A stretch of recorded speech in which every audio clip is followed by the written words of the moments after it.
I'm Michelle Baik in Buckingham County, and coming up on US 6, I'm talking to the very people who live and breathe this air, getting their divided opinions over that compressor station set to be built right behind me.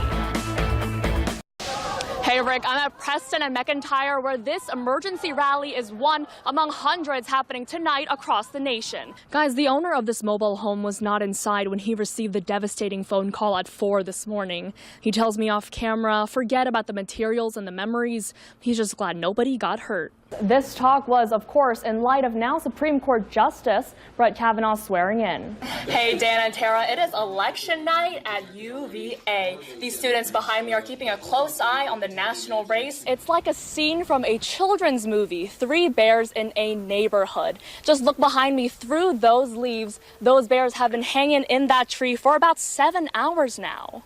Hey guys, you weren't expecting me to be holding a screwdriver, right? Well, I have been helping Mitch here fix this bike. Students can also find Kenny during exam time lending a paw. Reporting from the grounds, Michelle Baik, CBS 19 News. Kenny, fist bump. Yeah. This morning, environmentalists protesting to hold the governor accountable. And we're asking, sir, respectfully, you came in saying you were the environmentalist governor, and you've been sitting on your hands, and we are deeply, deeply outraged. Protesters' anger ignited over the week, with beliefs that the governor had a motive behind removing 2 members of the State Air Pollution Control Board. Rebecca Rubin and Samuel Bleicher had posed the most piercing questions to Dominion during 2 days of Air Pollution Control Board hearings on November 8th and 9th in the Convention Center in the heart of Richmond. November 9th was the date for the original vote. The vote was delayed to December 10th. Rubin writing in part, one of the board's key purposes in postponing that vote was to have much needed time to assimilate and reflect upon the information provided. Instead, Rubin was removed. Today, she told CBS 19 it would have been less disruptive to allow those same board members who are already involved in the process to proceed to the December 10th vote as planned. Anything less than that, and I would wonder what the Commonwealth construes due process to be. The governor's office denies that there's any link to the pending vote, saying the terms of 2 members serving on each of these boards expired at the end of June. One of the new members, Kajal Kapoor, tells CBS 19 she doesn't know if she's ready for the December vote until she gets the material and reviews it. Until the day of that vote, this is the thing that makes me lose sleep at night. Protesters fear how the moves today will impact tomorrow. We care more about a quick dollar than we do about protecting the earth where our children are going to have to live.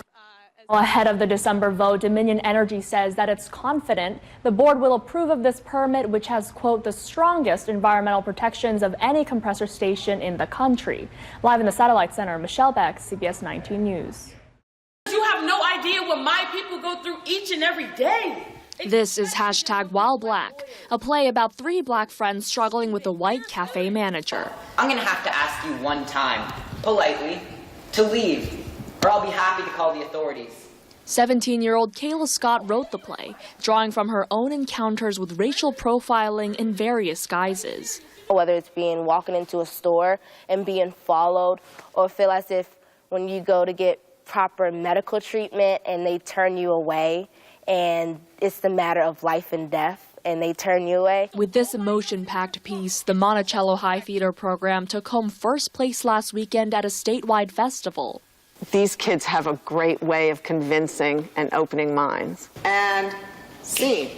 Drama teacher Madeline Michael has worked with Kayla as she wrote the play and directed it and starred in it. I don't think Kayla sleeps because she's constantly working, and she's very, very hard on herself. And she did so many rewrites of this play because she was never content with what she had. Kayla's work ethic also shines off stage. She is a straight-A student, interns at UVA's cardiovascular unit, and works 3 jobs. I work so hard just to provide an extra backbone with my mom. So most of my money goes towards paying for bills. Despite what she accomplishes every day, Kayla still feels that she has a ways to go. I want people to be able to look at me not because of what my skin color is or what I may wear, but judge me based upon, the content of my character. She hopes her play will make that kind of world possible. Kayla and her cast are inviting the whole community to join them here to experience #WildBlack November 9th and 10th at 7 p.m. Reporting from Monticello High, Michelle Beck, CBS 19 News. Out of a school bus jumped a shark, ninja, and superhero.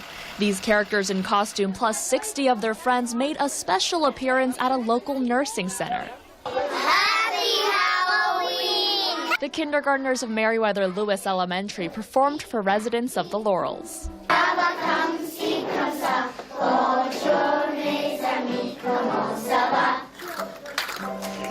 We sang a French song. To who?